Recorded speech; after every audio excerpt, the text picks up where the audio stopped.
नमस्कार दोस्तों, Unacademy glow HD में आप सभी का स्वागत है। पिछले वीडियो में हम अपनी इंडियन हिस्ट्री की जो सीरीज़ स्टार्ट किए हैं एमपीपीएससी, यूपीएससी या किसी भी स्टेट पीएससी के लिए या कोई सा भी वनडे एग्ज़ाम अगर आप दे रहे हैं तो निस्संदेह आप हमारी इस वीडियो को देखिए। मैं गारंटी लेता हूं कि हमारी इस वीडियो के अलावा आपके कोई भी क्वेश्चन बाहर नहीं जाएंगे। अब चूँकि मैं इस वीडियो में बहुत डीपली जाके पढ़ा रहा हूँ, इसलिए आप लोगों से बस रिक्वेस्ट है कि आप एक पेपर और एक पेन लेकर बैठिए, हमारी इस वीडियो को 2 से 3 बार देखिए और अपनी जो नोट्स बनाइएगा तो उसमें हमारे इन फैक्टों को ज़रूर लिखिएगा, ठीक है। क्योंकि यूपीएससी या जो भी स्टेट पीसीएस एग्जाम होते हैं उनमें क्वेश्चन कभी कभी बहुत अंदर जाके पूछ लेते हैं, तो क्वेश्चन हमारे गलत हो जाते हैं। फिर हम पूछते हैं क्या कि क्वेश्चन कहाँ से आ गया। बात समझ रहे हैं ना। हम यही बोलते हैं कि क्वेश्चन आखिर आया तो आया कहाँ से। तो बेटा क्वेश्चन हमारे यहीं से आते हैं, बस हम उसको डीपली पढ़ते नहीं हैं। तो जैसा कि आप हमारी स्क्रीन पे देख पा रहे हैं, हम मोहनजोदड़ो की बात करें। चूँकि हमने पिछली अपनी वीडियो, चूँकि हमारी ये जो वीडियो सीरीज चल रही है इंडियन प्राचीन भारतीय इतिहास चल रहा है, जिसमें हम इंडस वैली सिविलाइजेशन के चैप्टर को स्टार्ट कर रहे हैं, डिस्कस कर रहे हैं। इसमें भी जो बच्चे अपने एमपीपीएससी प्रीलिम्स से लगभग क्वालिफाई कर लिए, कहने का मतलब है कि जिन बच्चों का 72+ है वो बच्चे हमारे मेंस लिखेंगे, ठीक है। तो ऐसी स्थिति में उन बच्चों के लिए 3 मार्कर का, और जो भी बच्चे यूपीएससी वगैरह के प्रिपरेशन कर रहे हैं 2022 2023 के लिए, तो उसके लिए तो बहुत बेनिफिट है ये वीडियो। तो चलिए हम स्टार्ट करते हैं। हमारी स्क्रीन पे जैसा कि आप देख पा रहे हैं मोहनजोदड़ो है। मोहनजोदड़ो के बारे में आज हम डिटेल से डिस्कस करेंगे। पिछले वीडियो में हमने हड़प्पा के बारे में डिस्कस किया था। हम जितने भी ये अपने सिंधु घाटी सभ्यता की साइट्स हैं उन साइटों को डिटेल में डिस्कस कर रहे हैं। तो चलिए स्टार्ट करते हैं। सबसे पहले बात करते हैं मोहनजोदड़ो, ठीक है। हम इसको डिटेल में डिस्कस करेंगे। डोंट वरी, याद कराने की जिम्मेदारी मेरी है। बस आपको करना क्या कि आपको मेरी इस वीडियो को ज़्यादा से ज़्यादा सपोर्ट करना है। मैं मानता हूँ कि थोड़ा सा मेरे पास टेक्नोलॉजी का अभाव है, लेकिन अगर आप सब लोगों का सहयोग और सपोर्ट रहा तो मुझे उम्मीद है कि मैं अच्छा ग्रो करूँगा। तो चलिए स्टार्ट करते हैं। ये है अपना स्थल मोहनजोदड़ो। क्या है? मोहनजोदड़ो। आगे हम इसके बारे में और डिटेल करेंगे। सबसे पहले हम देख लेते हैं इसका क्षेत्र कहाँ है, कहाँ पे स्थित है। तो ये पाकिस्तान के सिंध जिले में स्थित है। कहाँ स्थित है? पाकिस्तान के सिंध जिले में स्थित है, ठीक है। इसकी खोज कब होती है? खोज होती है 1922 में। कब होती है? 1922 में। खोजकर्ता कौन है? राखालदास बनर्जी है। कौन है? राखालदास बनर्जी। और किस नदी के तट पर स्थित है? तो ये सिंधु नदी के तट पर स्थित है। ये तो अपनी कॉमन से इंफॉर्मेशन है जो जनरली सबको पता है। तो चलिए अब हम इसके बारे में डिटेल से एनालिसिस करते हैं। आप लोग इसकी स्क्रीनशॉट ले लीजिए या इसको एक अपने पेपर में, अपने कोई सा भी उसको नोट्स में उसको नोट डाउन कर लीजिए। मिटा दूँ? चलिए मिटा दे रहे हैं, आप उसका स्क्रीनशॉट ले लीजिएगा।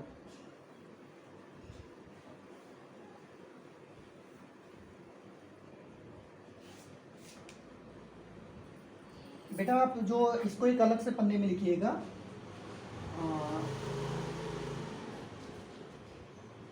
इसके अन्य नाम क्या क्या हैं? इसके बहुत सारे नाम मिलते हैं, ठीक है। कहीं कुछ नाम से ही मिलता रहता है। तो इससे क्या बोलते हैं? इसे बोलते हैं प्रोटो का टीला।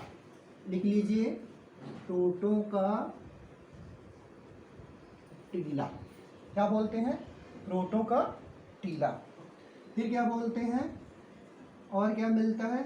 मृतकों का टीला भी बोलते हैं। मृतकों का टीला भी बोलते हैं इसे।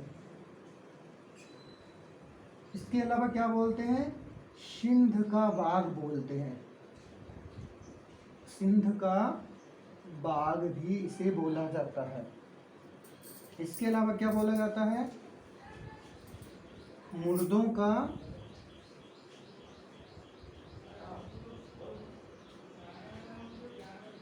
टीला, ठीक है। क्या बोलते हैं? मुर्दों का टीला।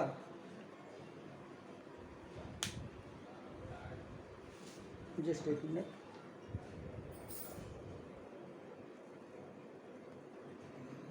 चलिए, तो ये हो गया अपना, ये इसके अन्य नाम मिल जाते हैं, ठीक है। चलिए अब आगे बात करते हैं। यहाँ से क्या क्या चीज़ें मिली हैं, क्या है इसके बारे में पहले आपको सिर्फ एक ओवरव्यू मैं आपके माइंड में बैठा दे रहा हूँ, फिर इसके बाद फैक्चुअल चीज़ें बताएंगे जो आपको पेपर में पूछी जाती हैं। तो इन चीज़ों को आप लिख लीजिए। यहाँ से क्या क्या चीज़ें मिलती हैं, ठीक है ना। तो यहाँ से सबसे पहले एक स्तूप मिलता है। आप ऐसे ही चित्र बना लीजिए जैसे हम बना रहे हैं। क्या मिलता है? एक स्तूप। कैसा स्तूप है? कुषाण काल का है।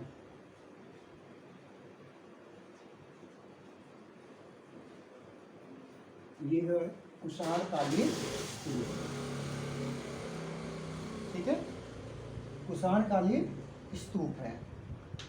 इसके अलावा ध्यान से देखिएगा, यहाँ से भी 2 टीले प्राप्त हुए। जैसे मैंने आपको बताया था कि हड़प्पा सभ्यता से 2 टीले प्राप्त होते हैं, एक पश्चिमी टीला और एक पूर्वी टीला प्राप्त होता है। सेम वही चीज़ें यहाँ पर भी प्राप्त हुई हैं। तो 2 टीले यहाँ से भी प्राप्त हुए हैं।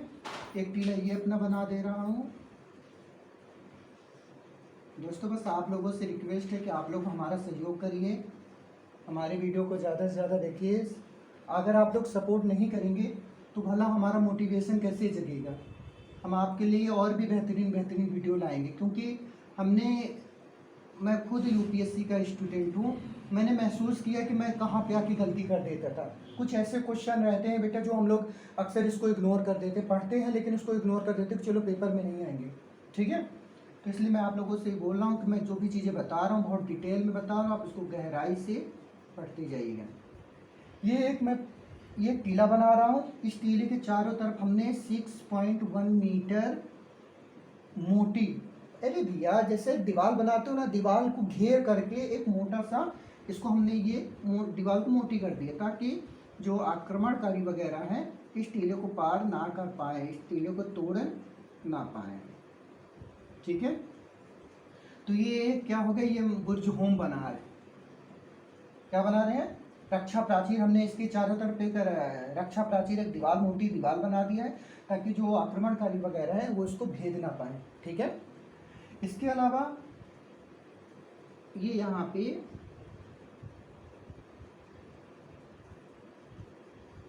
ये जो मैं 2 आवास बना रहा हूँ, ठीक है ना, ये पुरोहितों के आवास हैं, पुरोहितों के आवास। मतलब कि यहाँ पे पंडित वगैरह भी रहे होंगे जो पूजा पाठ करते होंगे, ठीक है। इसके अलावा एक अन्नागार बना दूं, ये हो गया अपना अन्नागार।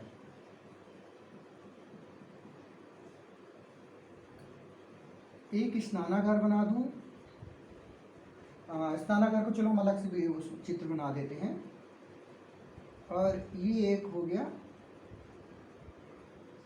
इसको आप डाल दो सभा भवन,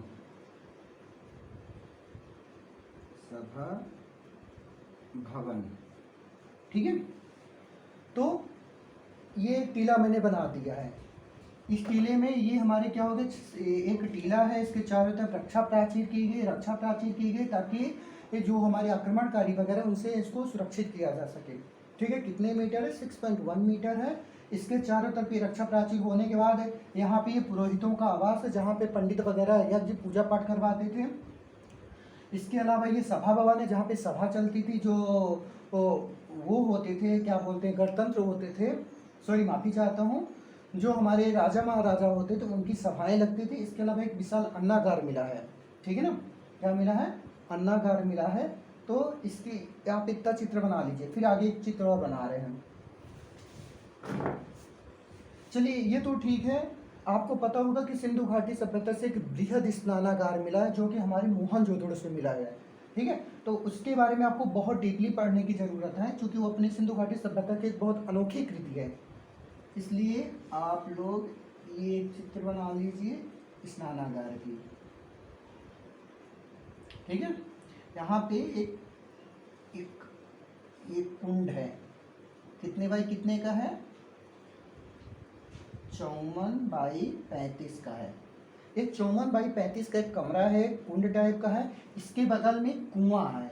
बेटा ये सेम टू सेम एग्जैक्ट चीज़ें हैं, मैं आपको पिक्चर में समझा रहा हूँ बेटा, ऐसी ही चीज़ें वहाँ पर भी मिली हैं, ठीक है ना। तो आप अपने मन में इतने इस पिक्चर को इमेज कर लीजिए। तो 54 × 35 का ये एक वो मिला हुआ है, आप इसको यहाँ पे लिख लीजिए ऐसे, 54 × 35 बाई एक कमरा मिला है, बगल में ये एक कुआं हो गया,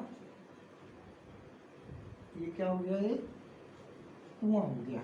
ठीक, अब ये जो मतलब वो नहानी है जिसको स्नान कुंड है, स्नानागार है, उस स्नानागार में यहाँ पे कुछ सीढ़ियाँ मिली हैं उतरने के लिए, चूंकि गहरा टाइप का है, तो ये क्या है, उसमें सीढ़ियाँ हैं नीचे उतरने के लिए दोनों साइड से।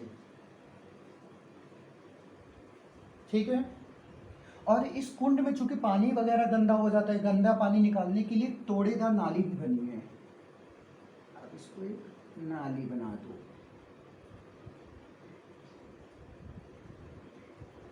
ठीक है, तोड़ेदार नाली। और इस कुंड बेटे, ये जो स्नानागार है, इसके ऐसे चारों तरफ ये मेहराब बने हैं गुम्बद टाइप के।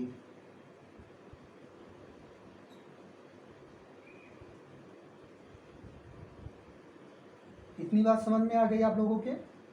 लगभग बेटे 10-10 सीढ़ियां हैं। ठीक है ना, तो ये चीजें समझ में आ गई। ये अपना लिख लो, तोड़ेदार नाली।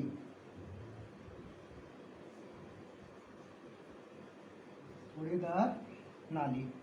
ठीक, इसके अलावा ये कुआं हो गया, ये मेहराब हो गए। क्या हो गए? मेहराब हो गए। और चलो, इतनी चीजें तो समझ में आ गई हैं। इतना पिक्चर आप ड्रॉ कर लीजिए, इसके बाद हम इसको इरेज करते हैं, फिर आगे की चीजें बताते हैं। मिटा दूं? चलिए ठीक है, मिटा दे रहा हूँ। आप जो भी चित्र नहीं बना पाए, हमारे वीडियो को पॉज करके एक बार पिक्चर ड्रॉ कर लेंगे, या फिर आप अपने मोबाइल में स्क्रीनशॉट ले लीजिए, तो आपके लिए आसानी रहेगा। चलिए मिटा रहा हूँ।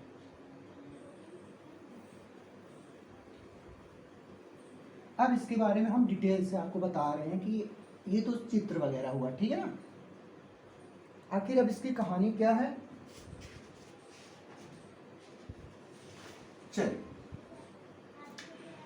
तो मैं आपको एक ओवरव्यू कहानी जैसा समझा रहा हूँ, तो आपको चीज़ें मन में एक वो होगा, आपको इमेज बनेगी। ठीक है, तो बेटा ये मोहनजोदड़ो नामक स्थल है, जिसे हम प्रोटो का टीला, सिंध का बाग या मुर्दों का टीला भी कहते हैं।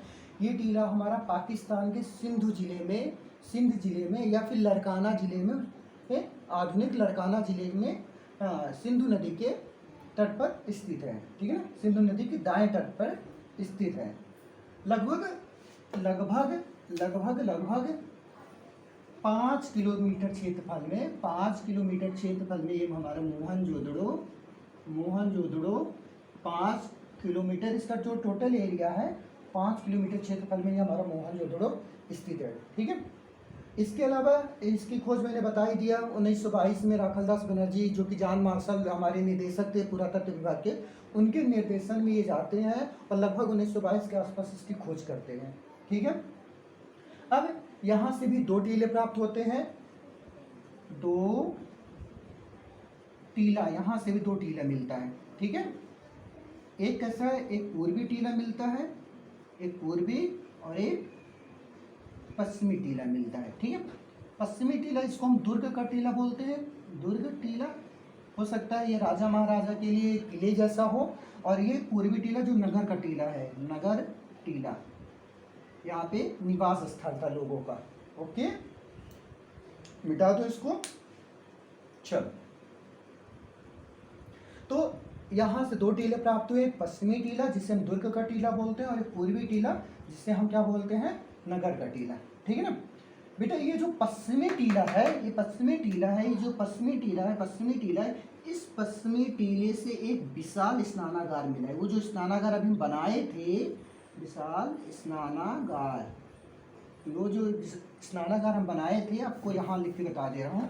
पश्चिमी टीले से ही हमारा क्या मिला है, एक विशाल स्नानागार। विशाल स्नानागार कहाँ से मिला है? पश्चिमी टीले से मिला हुआ है। ठीक है ना, और इस टीले में मैंने आपको बताया था कि चढ़ने और उतरने के लिए क्या बनाई गई थी, सीढ़ियाँ बनाई गई थी, लगभग 10 सीढ़ियाँ के आसपास। चूंकि ये बेटा ये पुरातत्विक चीज़ें हैं, तो कोई स्पष्ट क्लियर जानकारी नहीं मिल पाती, लेकिन जनरली 10 सीढ़ियों के आसपास यहाँ पे सीढ़ियों का निर्माण किया गया था। ठीक है। और उत्तर से दक्षिण दिशा में वो सीढ़ियाँ कैसी हैं, इस दिशा में है, नॉर्थ टू साउथ। जो उतरने और चढ़ने के लिए जो दिशा मतलब जो सीढ़ियाँ बनाई गई थी वो उत्तर से दक्षिण दिशा की तरफ थी। ओके। इसके अलावा उस टीले के दक्षिण पूर्व मैंने ये बनाया था चित्र, आप लोग चित्र अपना देखिए सब लोग। मैंने ये यहाँ पे एक नाली बनाया था, तो कौन सी दिशा में, ये दक्षिण हो गई और ये पश्चिम हो गई। दक्षिण पश्चिम दिशा में एक तोड़ेदार नाली बनाई गई है, जो कि जो हमारे स्नानागार है उसके पानी को, जो हमारे अब गंदे पानी है, जो अपशिष्ट पानी है, जो प्रदूषित पानी है, उस पानी को बाहर निकालने के लिए नाली भी बनाई गई है। बात समझ में आ गई है, ठीक है। इसके अलावा यहाँ से कुछ कुएं बनाए पाए गए हैं, जो कि आपके पूरब साइड में, पश्चिमी टीले के पूरब साइड में कुएं प्राप्त गए, जबकि पूर्वी साइड में कुएं प्राप्त किए गए हैं, और पश्चिमी साइड में कुछ कमरे प्राप्त हुए हैं, जो माना जाता है कि पुरोहितों के आवास से, जो पंडित वगैरह थे। चूँकि बेटा कुआं है, स्नान कुंड भी है, तो आप अपने मन में इमेजिन कर सकते हो कि हो सकता है वहाँ पे कोई पूजा स्थल रहा होगा, जो वहाँ पे लोग पूजा पाठ करते होंगे, तो नहा धो करके बढ़िया बाकायदे हवन कुंड भी कुछ वेदिकाएँ भी मिली हैं, तो वहाँ पर भी पुरोहित लोग आवास पूजा पाठ करवाते थे। तो आप ऐसा मान सकते हैं कि पुरोहितों के आवास हैं। बात समझ में आ रही है नहीं हमारी। चलिए अब आगे बात करते हैं। पश्चिमी टीले से ही मैंने आपको बताया था, आप चित्र देखिए जल्दी से। पश्चिमी टीले से एक अन्नागार मिला है। क्या मिला है, अन्नागार मिला है। अन्नागार का मतलब होता है स्टोर हाउस, जहाँ पे हम भंडार गृह, ठीक है ना, जहाँ पे हम अपने राशन को, अपने अनाज को लंबे समय के लिए स्टोर करके रखते हैं, ताकि हमको आपात समय में, इमरजेंसी के समय में उस भोजन को, उस राशन को उपयोग में ला सकूँ, ठीक है ना। तो वहाँ से मोहनजोदड़ो से एक बेहद अन्नागार मिला। अन्नागार मैंने आपको बताया था हड़प्पा से भी मिला है, लेकिन जो ये वाला अन्नागार है, मोहनजोदड़ो वाला अन्नागार है, ये पूरे सिंधु घाटी सभ्यता की सबसे बड़ी इमारत है। Very very most line, Sindhu घाटी सभ्यता की सबसे बड़ी इमारत कौन सी, विशाल अन्नागार है, जो कि कहाँ से प्राप्त हुई है, मोहनजोदड़ो से प्राप्त हुई है। बात समझ में आ गई है। चलिए आगे बात करते हैं। अब यहाँ से कुछ अवशेष प्राप्त हुए, उन अवशेषों को आप पेपर में एज इट इज लिख लीजिए, जैसे मैं लिख रहा हूँ।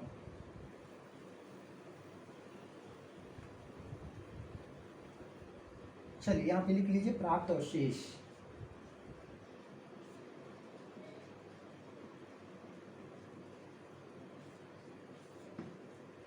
ठीक है, चलिए लिखिए यहाँ पे।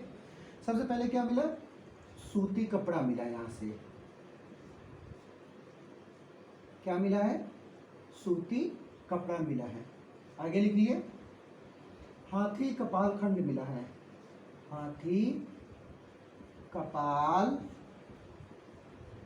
खंड मिला है। आगे लिखिए, गले हुए तांबे के ढेर मिले हैं। गले हुए तांबे के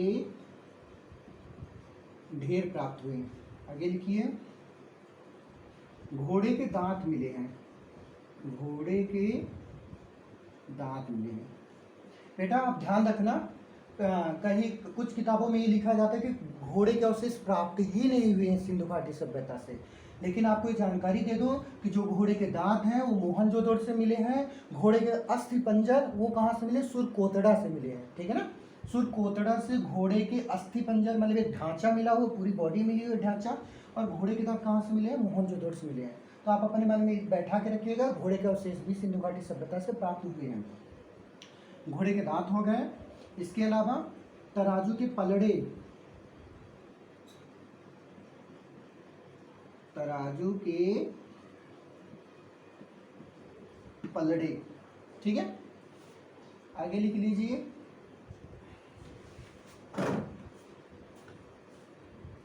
शीप का पैमाना, वेरी इंपॉर्टेंट। शीप का, वहां पे हमने क्या बताया था, तांबे का पैमाना मिला था। हड़प्पा सभ्यता में तांबे का पैमाना, और यहाँ पे किसका पैमाना, सीप का पैमाना। बेटा आगे जब हम लोथल आपको बताएंगे तो वहां पे एक पैमाना फिर चेंज हो जाएगा, ठीक है ना। तो इस पैमाने को आप ध्यान रखिएगा। हड़प्पा में काहे का पैमाना, तांबे का पैमाना। मोहनजोदड़ो में सीप का पैमाना। लोथल में भी फारस की बेलनाकार मोहरे मिलेंगी, ठीक है ना। तो ये ध्यान रखिएगा, सीप का पैमाना। फिर वृषभ की मूर्ति, वृषभ की मूर्ति, वृषभ क्या होता है? बैल, ठीक है ना। वहां से एक बैल मिला, कैसा बैल मिला? एक श्रृंगी बैल, मतलब उसके एक सींग है, ठीक है। तो जनरली जो हमारा सिंधु घाटी सभ्यता, सिंधु घाटी सभ्यता में जो हमारा सींग, वो एक सींग वाला बैल होता था, वो काफ़ी पूजनीय होता था, सबसे ज़्यादा लोग उसकी पूजा करते थे, इसलिए इस बैल का विशेष महत्व है सिंधु घाटी सभ्यता में। तो आप ध्यान रखिएगा, वृषभ की मूर्ति कहाँ से मिली है? मोहनजोदड़ो से मिली हुई है। एक मिला पशुपति शिव की मूर्ति, क्या मिला है? बहुत इंपॉर्टेंट, पेपर में ज़्यादा पूछे जाने के समय, जो वनडे एग्जाम है, जो जैसे बैंक, एसएससी, रेलवे या कोई सा भी वनडे एग्जाम है, उन एग्जामों में ये क्वेश्चन बहुत बार पूछा गया है कि पशुपति शिव की मूर्ति, पशुपति शिव की मूर्ति कहाँ से प्राप्त हुई है? तो वो मोहनजोदड़ो से प्राप्त हुई है, ठीक है ना। आप थोड़ा सा इस चित्र को बना लीजिए, क्योंकि आप कंफ्यूज हो जाएंगे जब यूपीएससी या स्टेट पीसीएस का एग्जाम देंगे, तो वहाँ पे थोड़ी डीपली क्वेश्चन यहाँ से पूछा जाता है। आप एक चित्र बना लीजिए।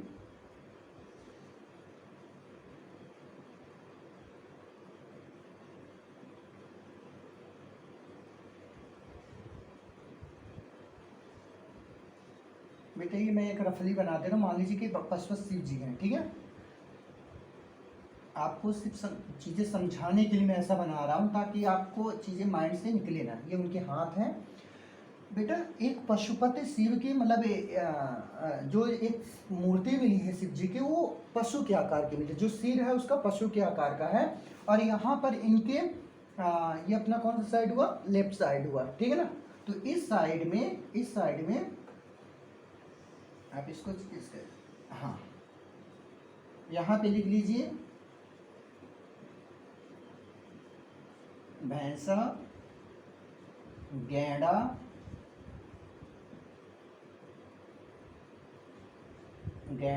और हिरण। लेफ्ट साइड से भैंसा, गैंडा और हिरण, इनके चित्र पाए गए हैं। और राइट साइड से लिख लीजिए हाथी और बाघ। लेफ्ट साइड से भैंसा, गैंडा और हिरण के चित्र प्राप्त हुए हैं, जबकि राइट साइड से हाथी और बाघ के चित्र प्राप्त हुए हैं। ये पेपर में ये डीपली जाके पूछा जाता है इस टाइप का, यूपीएससी या स्टेट पीसीएस वगैरह में, ठीक है ना। चलिए इसको आप वो कर लीजिए, नोट डाउन कर लीजिए, फिर मैं इसको इरेज कर दूं या स्क्रीनशॉट ले लीजिए। चलिए इसको इरेज कर दे रहा हूं। और क्या मिला यहाँ से? यहाँ से मिला है एक नर्तकी की कांस्य मूर्ति। नर्तकी मतलब डांसर, जो डांस करने वाली थी। तो एक नर्तकी की कैसी मूर्ति मिली? कांस्य की मूर्ति मिली, कांसा की मूर्ति मिली है, कांस्य मूर्ति, नर्तकी की कांस्य मूर्ति मिली है, ठीक है ना। एक मिनट दोस्तों, थोड़ा सा रुकिए। चलिए, तो इतनी सारी चीजें आप लिख लिए, मिटा दो इसको। चलो इसको इरेज कर दे रहा हूं। अब बेटा कुछ इंपॉर्टेंट फैक्ट है, आप उनको भी लिख लीजिए। सबसे पहले एक हमारे इतिहासकार हैं, एक इतिहासकार हैं, इतिहासकार कौन है? इतिहासकार स्टुअर्ट पिगर, स्टुअर्ट पिगट, ठीक है। ये क्या बोलते हैं? ये बोलते हैं कि जो हमारी मोहनजोदड़ो है,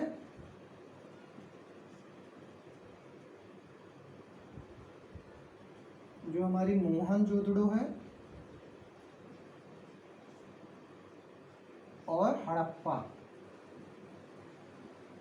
मोहनजोदड़ो और हड़प्पा, ये दोनों एक ही प्रांत की राजधानी है, एक ही प्रांत की जुड़वा राजधानी, जुड़वा राजधानी, ठीक है। कौन बोलता है? Stuart Piggott. क्या बोलते हैं कि मोहनजोदड़ो और हड़प्पा दोनों एक ही प्रांत की जुड़वा राजधानी है, ठीक है। चलो, इसके अलावा बेटा ये जो मोहनजोदड़ो है, मोहनजोदड़ो और ये जो हड़प्पा है, दोनों के बीच लगभग 483 वर्ग किलोमीटर, ये इनके बीच की दूरी है। ठीक है, तो बेटा ये चीज़ें हमने आपको बताया, पूरा मोहनजोदड़ो के बारे में हमने आपको डिटेल से बताया है। अगर कोई सा भी फैक्ट जुड़ रहा है, अगर आपको मतलब मिलता है, तो फिर आप कमेंट बॉक्स में हमें भी बताइए और उन चीज़ों को शेयर करिए। ठीक है, चलिए, मुझे ऐसा लगता है कि ये जितने भी फैक्ट मैंने आपको बताए हुए हैं, ये आपको पेपर के दृष्टि से बहुत ज़्यादा इम्पोर्टेंट है और आप इनको प्लीज़ मत करिएगा, इनको 2 से 3 बार रिवाइज कर लीजिएगा। चलिए, अब बात करते हैं हम कालीबंगा की। मिटा दूँ उसको? चलो मिटा दे रहा हूँ।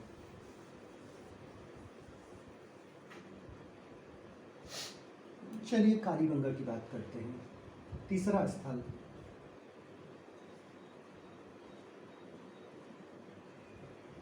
कालीबंगा, बंगा यानी बैंगल्स, ठीक है, चूड़ी, और काली यानी काले। इसका अर्थ क्या हुआ? इसका अर्थ होता है काले रंग की चूड़ी, काले रंग की चूड़ी। ठीक है, मेरा पैटर्न वही, सबसे पहले कहाँ स्थित है, किसने खोज किया है, किस नदी के किनारे है, और फिर यहाँ से कौन कौन सी चीज़ें मिली है। पेपर में बेटा यही पूछा जाता है आपको। मैथ यूपीएससी में मैथ का कॉलम पूछ लिएगा, एक साइड इधर दे देगा, एक साइड इधर दे देगा, जो भी यहाँ से या तो स्पेशली जो चीज़ें प्राप्त हुई है उसके बारे में पूछ लेगा, या लोकेशन से संबंधित पूछ लेगा कि इसको मैच कराइए। ठीक है, तो चलिए हम बात कर रहे हैं सबसे पहले इसकी अवस्थिति की, या स्थिति का अवस्थिति की, लोकेशन की, इसका क्षेत्र कहाँ पे स्थित है। ये राजस्थान के गंगानगर जिले में है, गंगानगर जिला। बात समझ में आ गई? चलो आगे बात बढ़ते हैं। खोज कब होती है? 1951 में होती है, लेकिन उसके बाद 1953-54 में बृहद तौर पर इसके खुदाई चलती है, व्यापक तौर पर खुदाई चलती है। खोजकर्ता लिख लीजिए,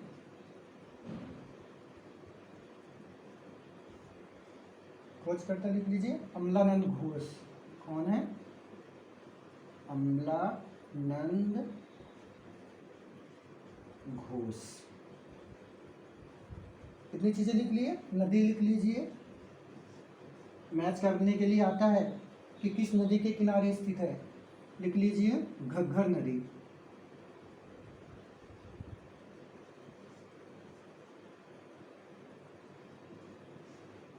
घग्गर नदी के किनारे स्थित है।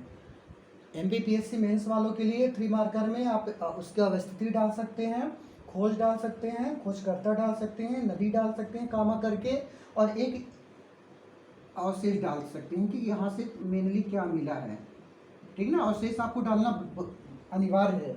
अगर आप 3 में 3 नंबर चाहते हैं तो आपको अवशेष डालना पड़ेगा, कोई एक स्पेशल अवशेष जो यहाँ से उसका सबसे ज़्यादा इम्पोर्टेंट रहा हो, जो आपकी कालीगंगा से मिला हो। ठीक है ना, तो आप अवशेष जरूर डालिएगा, तभी आपको नंबर मिलने के चांस हैं 3 में 3।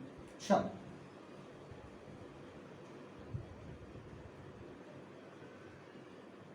हाँ बेटा, ये जो 1953-54 है, इस यहाँ पे देखिए 1951 में इसकी खोज स्टार्टिंग हुई है अमलानंद घोष के द्वारा, लेकिन बाद में बीबी लाल, आप यहाँ पे डाल दीजिए बीबी लाल, मतलब ब्रिजवासी लाल, और बीके थापड़, बीके थापड़। ठीक है ना, ये व्यापक स्तर पर इसकी खुदाई करवाते हैं।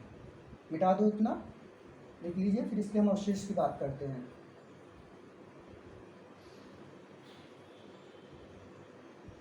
चलिए मिटा दे रहा हूं। अब यहाँ से भी जैसे हमने पढ़ा कि हड़प्पा सभ्यता, मोहनजोदड़ो और कालीबंगा, तो यहाँ से भी बेटा 2 टीले प्राप्त हुए हैं।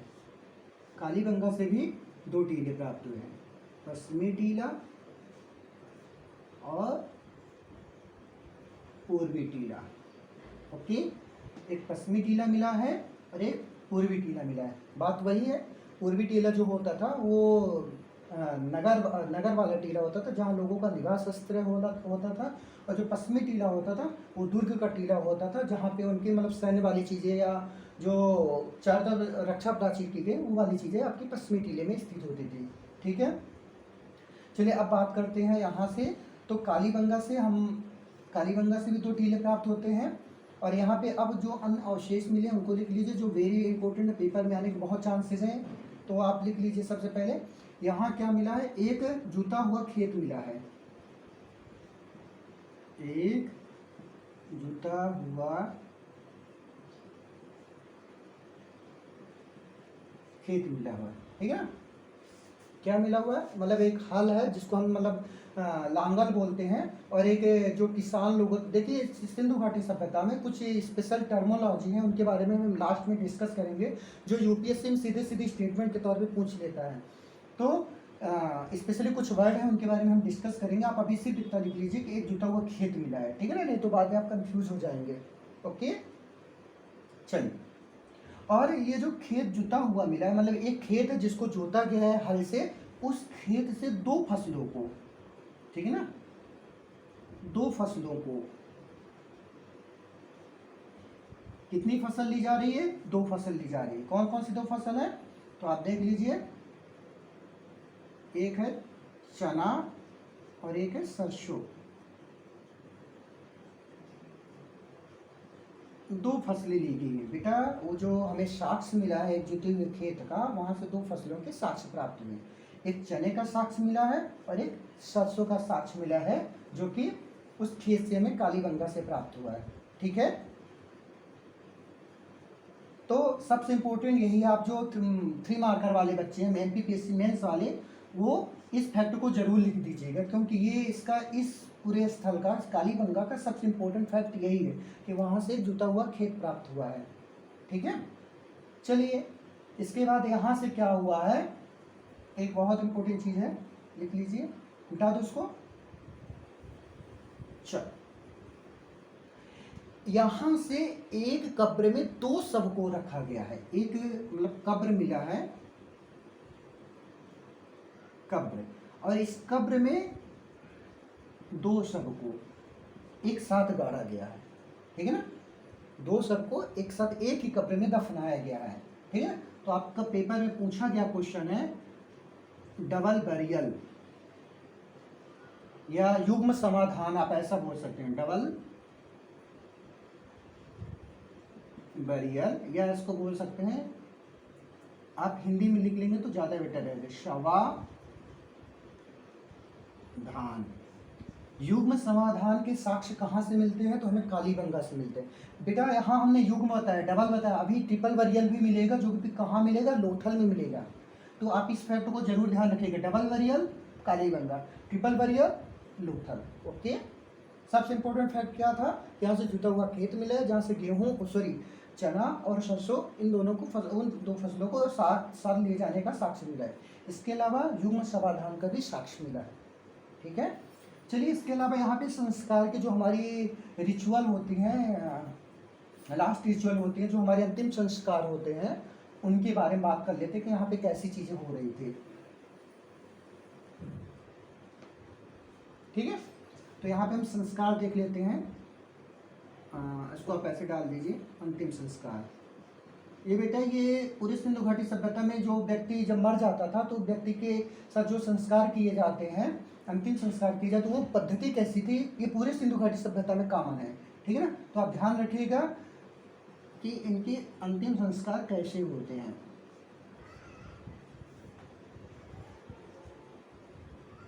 आप डाल दीजिए, 3 प्रकार से होते हैं, एक को बोलते हैं पूर्ण समाधिकरण,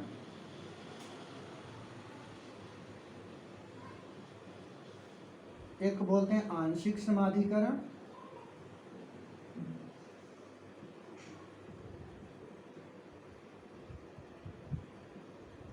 और एक को बोलते हैं दाह संस्कार। आप इसको यहाँ पे लिख दीजिए,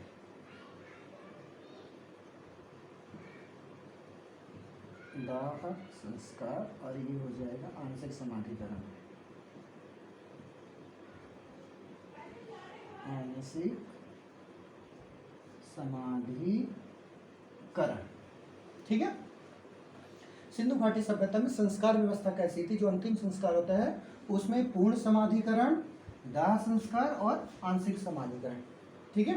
पूर्ण समाधिकरण में क्या होता था कि जब व्यक्ति मर जाता था तो उसकी जो शव होती थी, उसकी जो मिट्टी होती थी, उसका जो शरीर होता था, उसको ले जा करके क्या होते थे, दफना देते थे। पूरी तरीके से पूर्ण रूप से क्या होते थे, दफना देना। ये पूरी तरीके से वहां पे उसको क्या कर देते थे, दफना देते थे। जो शव होता था, जब व्यक्ति मर जाता था तो उसके शव को पूरी तरीके से जमीन में दफना देते थे। ठीक है। इसके अलावा ये वाला संस्कार है, जैसे आज भी हमारे यहाँ चलता है कि दाह संस्कार, हम लोग अपने शरीर को जाकर के जो अग्निदेव होते हैं उनको सुपुर्द कर देते हैं। ठीक है ना।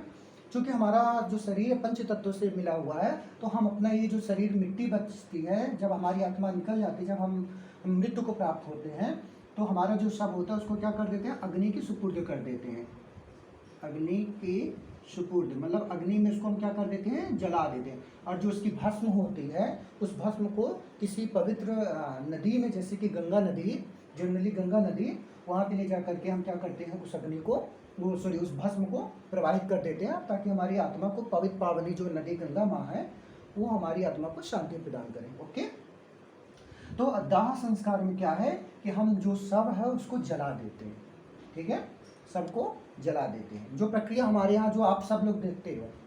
फिर आंशिक समाधिकरण में क्या होता है, आंशिक समाधिकरण में इसको क्या करते हैं, आंशिक समाधिकरण में जो हमारा शव होता है, शव उसको खुले में छोड़ देते हैं, शव को खुला छोड़ देते हैं।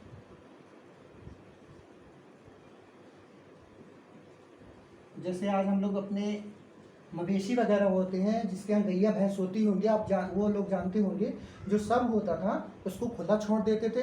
और फिर क्या होता था, जब उसको कुछ जीव जंतु या जो भी पक्षी वगैरह उसको खा लेते थे, तो उसके बाद जो बचा हुआ अवशेष होता था उसको ले जा करके फिर वो दफना देते थे, गाड़ देते थे। ठीक है ना। मिट्टी में गाड़ देते थे, मिट्टी में गाड़ना। बात समझ में आ गई? तो बेटा संस्कार के हमने तीनों वो बताया कि संस्कार की तीन पद्धतियां कौन कौन सी हैं। एक पूर्ण समाधिकरण है, एक दाह संस्कार है और एक आंशिक समाधिकरण। पूर्ण समाधिकरण में शव को पूरी तरीके से क्या कर देते थे, मिट्टी के अंदर दबा देते थे, जिसको हम बोलते हैं जैसे कि मिट्टी के अंदर उसको दफन कर देते थे। दाह संस्कार में क्या होता है कि हम पूरी बॉडी को अग्नि में सुपुर्द कर देते हैं, अग्नि में जला देते हैं, और जो बचा हुआ भस्म है उसको हम किसी पवित्र नदी में ले जा करके प्रवाहित कर देते हैं। तीसरी प्रक्रिया में क्या होता था कि जो हम शव को कुछ समय के लिए खुला छोड़ देते थे, जीव जंतु पक्षी या जो भी अन्य प्रकार के जीव जंतु सब खाने के बाद, ताकि उनको भोजन की प्राप्ति हो जाए, तो उस मरने वाले शरीर से भी कुछ पुण्य का काम हो जाए। तो उस जीव जंतुओं के खाने के बाद जो बचा हुआ अवशेष होता है उसको ले जाकर के मिट्टी में क्या कर देते हैं, गाड़ देते हैं। तो ये संस्कार की तीन अवस्थाएं पाई गई हैं। आज की वीडियो में बस हम इतना ही। आगे की वीडियो में हम आपको लोथल, धौलावीरा और रंगपुर, जितने भी अन्य जो हड़प्पा स्थल है उनके बारे में डिटेल से डिस्कस करेंगे। तो अगर आपको हमारी ये वीडियो अच्छी लगी हो तो प्लीज़ आपसे रिक्वेस्ट है कि हमारे इस वीडियो को ज़्यादा से ज़्यादा शेयर करिए, ताकि उन सभी बच्चों के लिए उन सभी बच्चों का हित हो जाए जो दिल्ली या जो दूर के स्थान है वहाँ कोचिंग संस्थान में नहीं जा पाते अच्छी पढ़ाई के लिए। तो आप लोगों से बस विनम्र निवेदन है कि हमारे इस वीडियो को सब्सक्राइब करिए, लाइक करिए, और अगर आपको ऐसा लगता है कि हमारे इस वीडियो में कहीं कोई कमी है तो मैं आपसे आपके उस स्वागत का, उस सुझाव का मैं स्वागत करता हूं। और बस आपसे इतना ही है कि आप हमारी इस वीडियो को ज़्यादा से ज़्यादा शेयर करिए। ठीक है, धन्यवाद।